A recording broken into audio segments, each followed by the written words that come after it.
This is sweet gourd. This is a vegetable which is more like cucumber.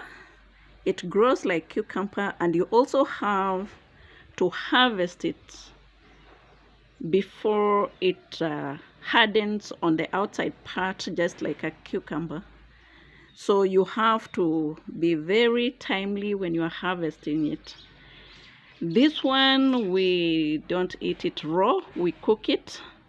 And one of the ways I cook it is by mixing with green maize, potatoes,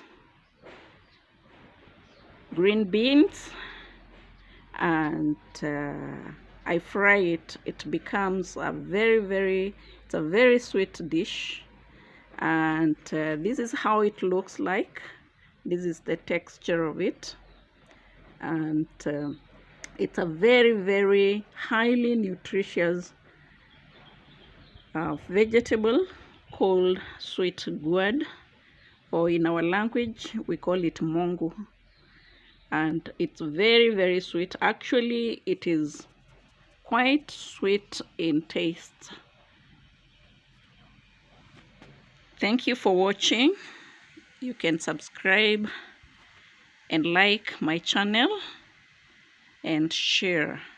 If you want seeds of this, you can always order. I leave my email at the description.